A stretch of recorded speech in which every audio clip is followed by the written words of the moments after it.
Hello, welcome back or welcome to my channel. It's Sunshine the Runner and we are going to be reviewing all of my 2022 goals.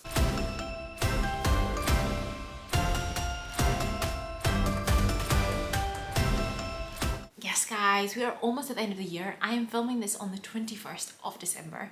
I know not quite the end of the year, but I did this last year. I wrapped up, looked at my goals that I had at the start of the year, how I've done, and because honestly at this point, if I haven't really achieved them, I'm not really gonna achieve them.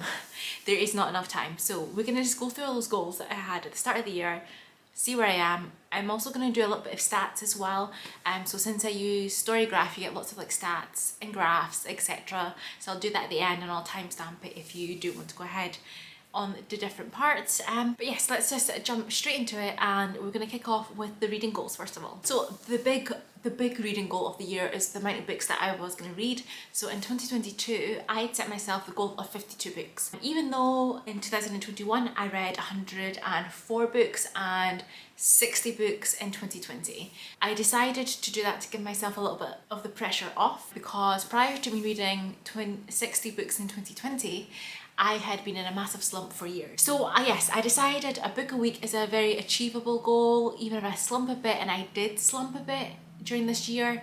The big reveal, guys. So as of today, the 21st of December, I have currently read 93 books for the year, which I'm so happy, amazing. That number is going to increase slightly. I'm almost currently finished one book at the moment, and I have another couple on the go. So, you know, it's going to go up by a few. Will I reach 100 or not? I don't know, but I did it. When it came to June, I was at 35. So, you know, I was more than halfway to the 52 goal at that point. But yes, super happy about that. We'll have to wait and see for my 2023 goals what number I'm going to choose for next year, and that should be coming, I think, the 1st of January. I think I'll have that up for you guys and you can see what my new goals for the year are. The second bookish reading goal I had was to read books from my physical TBR and my Kindle TBR, and I was to pay myself £1 for each one, and the idea was that I was going to withdraw that money and then go book shopping. So I have marked them all off on Storygraph, and we'll look at the numbers in a moment, but I didn't really do I did do book shopping, but I never really paid attention to those numbers. So have I spent that money? I might have spent less. I have no idea. It's something that I would need to be better at. I did get a gift card from friends, so some of the books I bought this year was bought with that and not with my actual money.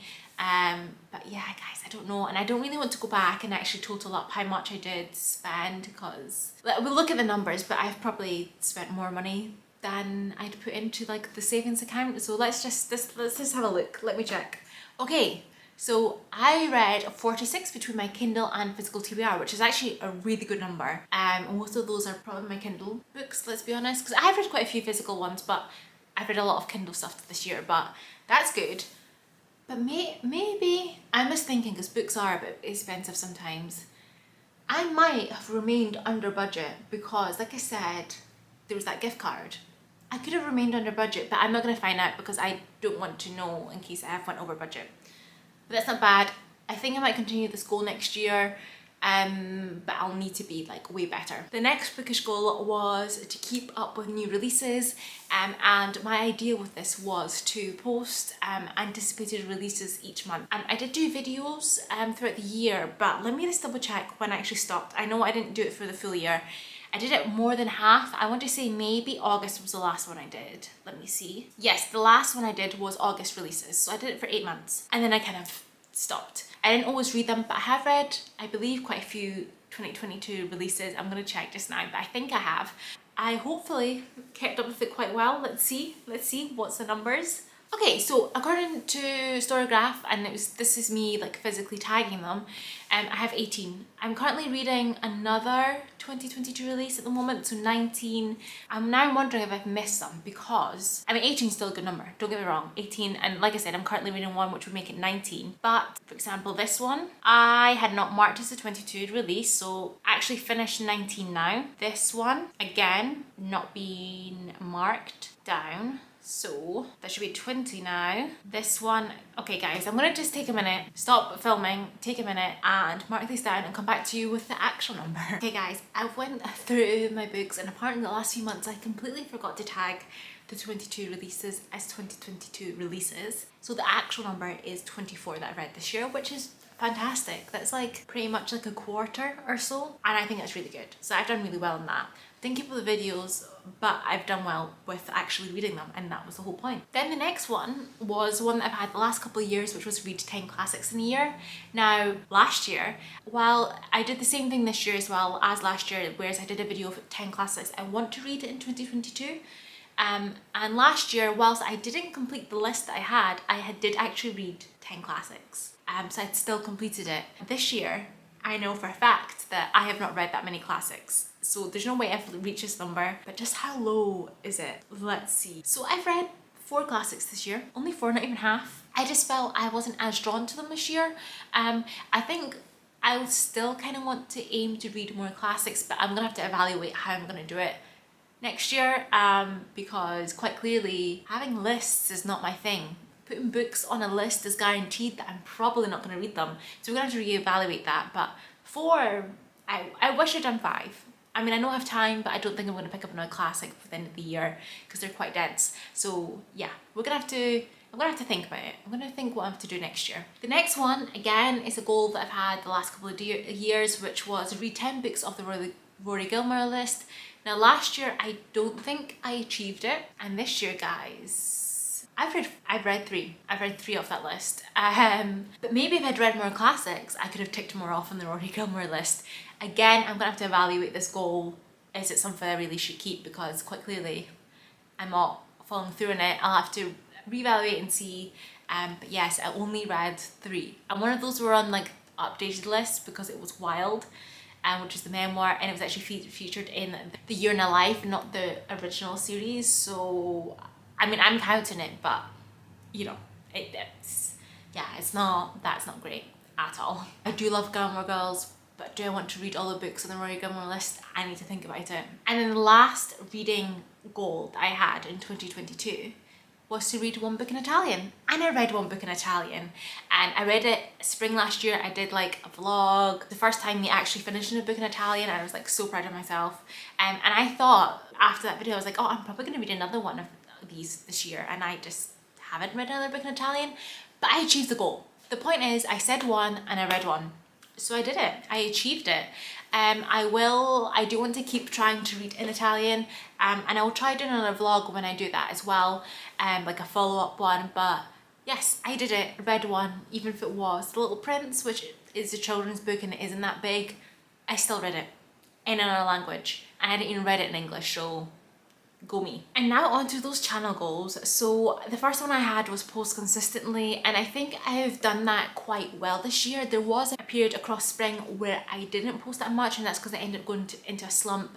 And when you're not reading and the channel's about reading and books, it's kind of hard to make videos. So apart from that period, I've actually been quite well consistently posting at least once a week. There was a period of time where I was posting twice a week, but yes, I think I've done well on that, and I was gonna continuously trying to keep posting consistently. I think it's a really good goal to have, and it's nothing like too like out of the norm to try and achieve. So the next one on here was have challenges / themed reading vlogs, because you know I was posting weekly vlogs and I wanted to like bring something fun to them. Whilst not every vlog that I've done this year has been like had a theme, I think I've done quite well with the vlogs I've done. Like I did a couple of reading for 24 hours, like how much I could read. I did one like, you know, catching up on my reading goals for those ones that I didn't pass, like the Rory Gilmore and classics one, you know. But that helped me read some, so I didn't do as bad. But yes, I've done things like that. I did ones where I was reading like some of my self-destruct books, you know, the reading in Italian. So I think I've done a few of those. Could have probably been better, and hopefully I'll be a little bit more creative in 2023. I did this one relatively okay. The next one was like a subscriber goal. So I wanted to reach between 500 and 700 subscribers. Thing is, when you put numbers to things, it's really difficult because you just don't know what's gonna happen. You could have that one video that just blows up and all of a sudden you could have tons of followers, or you could just consistently grow throughout the year but not reach those numbers. My current subscriber count is 481. Now across November, December, it's been very up and down. Like I was higher and then I lost quite a lot of people, and then people came back, and it keeps going a little bit back and forward. I'm not entirely sure what's going on. It's a little bit weird. But I'm trying not to focus on the numbers so much, and that is 100 more subscribers than I did have at the start of the year. So I have been slowly increasing my subscribers. So I think rather than focusing on the number, I'm just going to focus on content and quality, and not quantity, trying to push things, because like I don't think it's really nice when people are really like pushy and clearly like just trying to go for that number. I just want to do my thing, and if I get a lot more subscribers, that's great, but as long as I keep the ones that I have, that'd be fantastic. And if you're watching this and you're not subscribed, you could subscribe if you want to see more of this content. And then my last channel goal was to continue the weekly vlogs, and I did continue those until about the end of March, start of April, and then that's when I hit that slump across like April, May time into a bit of June. I started slumping, but I did also realise that the weekly vlogs for me was a little bit much, because I was constantly just filming general vlogs of me reading all the time. It kind of felt like, what was the point in doing wrap-ups? And I wasn't that great at doing the themes within those at that point, and challenges, and then I just felt like, oh, you're just seeing like the same stuff over and over again. Realistically, people don't do like a ton of different things in a week. You know, you have your job and you work, so like you're always having your breakfast, lunches, dinners, whatever. Sure, sometimes on the weekend you'll do different activities. Maybe there's some things you go during the week that you could film, but realistically there isn't that much variance from week to week for people. Certain weeks will have fun, exciting things going on, but you know, I'm not going to a different concert every week. I'm not going to watch a new film every week. You know, I'm not like trying to go and try 1,000 different hobbies or whatever. So I just felt a little bit of pressure, like, oh, I feel like I should be doing more in these vlogs. And like I said, it was just constantly filming my life, and I just felt like it wasn't me. I know it works really well for some people, and I watch some people who have weekly vlogs and it works great for them and I enjoy it. It's just personally, I just felt like this was not working. So I didn't continue it I only did it for about 3 months consistently. But I prefer what I'm doing at the moment, which is I will do at least one reading vlog a month, and then I kind of focus on something specific for that. And I think I just enjoy it more. I'm tending to post only once a week rather than twice a week, because when I was doing the weekly vlogs, I felt like I had to do another video, because then you're just watching me read all the time, and I wanted to do other things, which also meant a lot more editing, which was part of it as well. I know this month I've been doing Vlogmas, and that's been a ton of editing, and you know, it's just for Vlogmas, but I can't go back to doing weekly vlogs at all. But I think at least in January and part of February, the way I've been planning things out, because I'd been ill, I had a cold, and I didn't do all the videos I wanted to, I have a lot of ideas I want to do. So at least for up to part of February, you're probably gonna get 2 videos a week. Don't count on that for like the whole year, but yes. I feel better not doing the weekly ones and just like doing those special vlogs in between. And then the last goals I had in my goal video last year was like Instagram goals for like my Bookstagram. Again, the first one was around followers, which was to reach 600 to 1,000 followers. Now at the start of the year I was like, Instagram I feel like is easier to grow on as a platform, but things have kind of changed this past year. TikTok has become really popular, and Instagram is not as easy to grow on. Also, I wasn't consistent, which actually is the next goal that I did, was to post consistently, and to track all read books. So these are all my Instagram ones, and yes, I did not post consistently. I did not track all the books I read, because like I said, it wasn't so much pictures anymore, it became reels on Instagram, so things became a little more difficult. And I have actually started a TikTok, like a book TikTok, which is Sunshine Lorena, so you can go and check it out if you want to. And what I'd create videos on there, I'd also use on my Instagram, and I have seen an increase in followers. So I'm on 445 followers on Instagram at the moment, and that's 100 increase from the start of the year. So again, I have been growing a little bit, but I haven't been very consistent on there. And even when I've posted stuff on TikTok, sometimes I can't be bothered, I forget and like don't post to Instagram. But my TikToks is 167 followers, which, you know, I've grown more on there than I did on Instagram. And I've had fun doing those videos, I'm not gonna lie, it's fun. But again, I'm not overly consistent because, you know, I'm doing videos, especially this month. I've not posted anything because I've been focusing on Vlogmas. So yes, if I'm posting once a week, I might have time to do like maybe 2-3 TikToks, reels, I do enjoy it, it's fun. I like the creativity of doing those short format videos. I'm going to try and do that a little bit more maybe next year, but yes, I just have not been consistent with Instagram, so I did not reach those goals. But like I said, the game kind of changed as well compared to how it was the end of last year. And that was it for my 2022 goals. And I'm going to do a little bit of a quick stats update as it stands currently. Like I said, we still have some time left in December and these will change slightly, but I think it's kind of fun just to see what my reading's been like. So like I said, 93 books across the year. Fantastic. With Storygraph, you also, this year you were able to do a pages goal, and what I did is I took like the amount of pages I read last year divided by the amount of books read, and then I kind of took that number and times it by the books that I wanted to read this year, and this is how I came up with my goal, because I was like, I have no idea what to do for a pages goal, but I thought it'd be fun to have one. So I'd put 20,000 pages, and actually as it stands right now I have read 25,119 pages, so I'm ahead by 5,119 pages, which means that this year I must have read a lot shorter books than I did the year before by the looks of it. This year isn't over obviously, but yes, I think I still achieved it. I'm going to do it again next year, and I really thought that was fun and I liked it. Also, what they did this year is they brought out, you're able to change the format between paperback, hardback, ebook, like digital, and audio, but it's only partway through the year. So currently it's saying I've read 8 hours, but I know I've read way more. But also what I quite often do is I pair an ebook or a paperback with an audiobook if it's on Scribd or in the library. So, and I end up tracking it maybe in another format and not audiobook. So I have read more, but also it's not all of the audiobooks I've read this year, I don't think. But yes, in terms of moods, top genre, dark, mysterious, tense, and then it's light-hearted, emotional, funny, adventurous, reflective, and then the rest of them are quite small. But last year I remember, I'm pretty sure dark, mysterious, tense was up there as well, because you know, I read a ton of thrillers. I gotten into a little bit more into horror, but the light-hearted, I have read a lot more romances this year than the year before, and we'll see in the genres which is listed below. I will see just now how many it is, but I feel like, yeah, you've got your mysteries, thrillers, some horror, romance, some contemporaries is making that up. But I do like the mood section.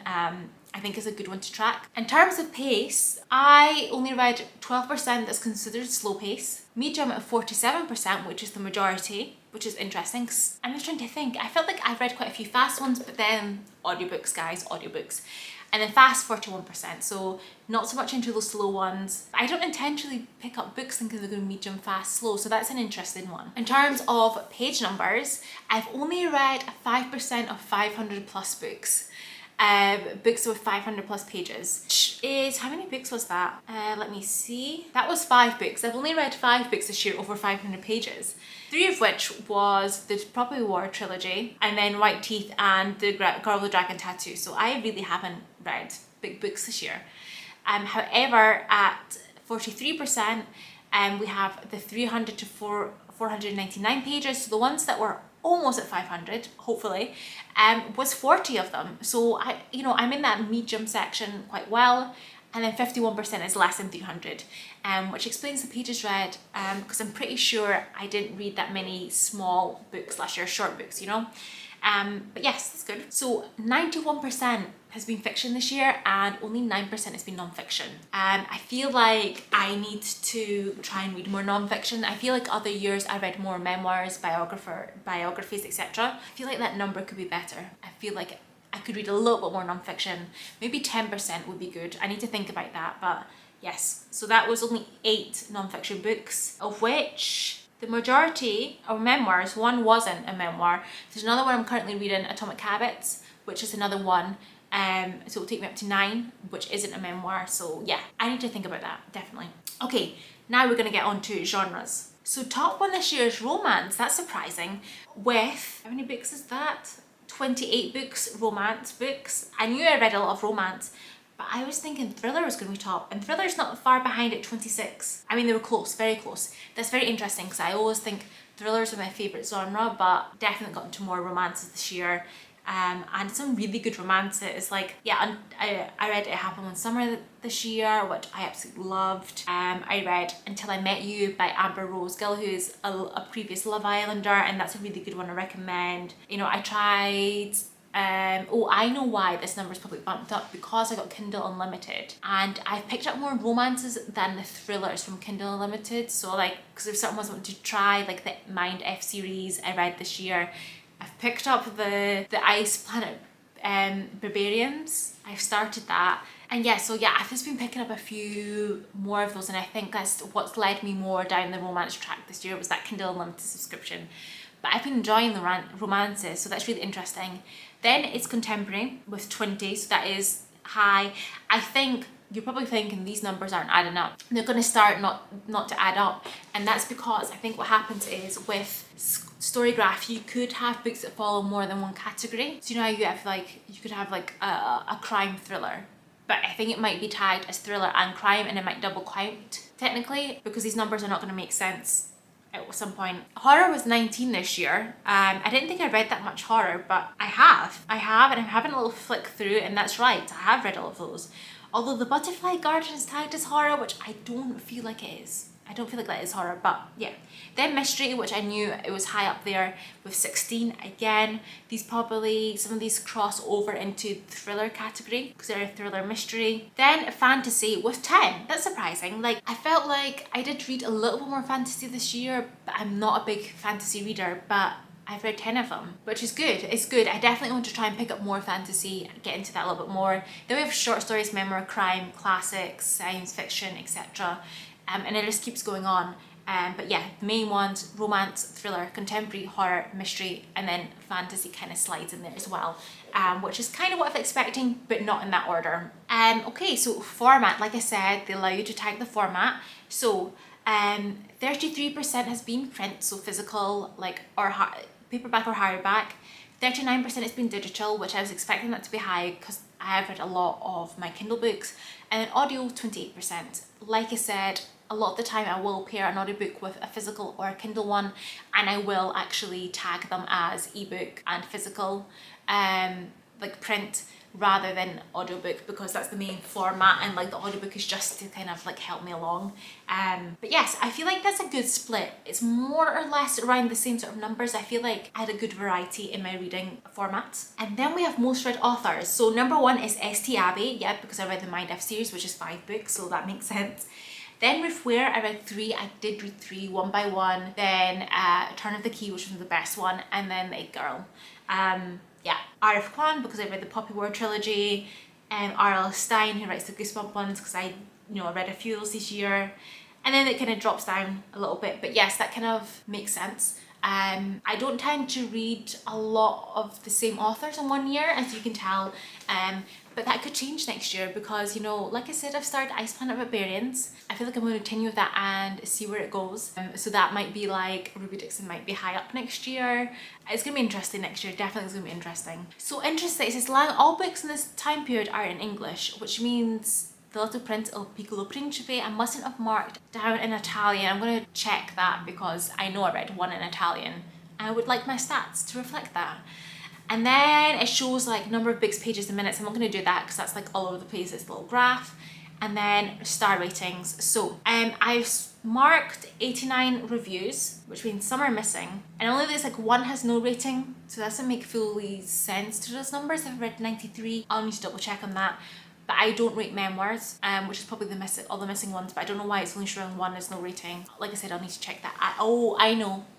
Sometimes I won't put a number, but I'll like fill out the other bits, and maybe that's why. But an average rating of 3.61. 31 are 4 stars. So I mean, I feel like I had a very good reading year. Not like absolutely amazing, fantastic, because like 5 and 4.5s were only 8. And then there's quite a few 3.5s, and then 3's the next one, so like average. And then not so much at the lower end. So I feel like it's good, but we could be better next year. We could be better, and I'm going to aim to try and get that up. And that's it in terms of stats. I am super thirsty now. I need to drink some water. Thank you so much for watching this. Like I said, there's other, I will have my 2023 goals up on the 1st of January, it should be, and yes, I'm gonna kick off with like the TBRs again, and it's gonna be so much fun. I cannot wait for next year and start with new goals, hopefully set more achievable ones. But yes, let me know how you've done on your goals this year, if there's a goal that you think I should set for next year. But yes, thank you so much for watching. Hit that like button, hit that subscribe button if you want to see any more content, and I will hopefully see you in the next one. Bye!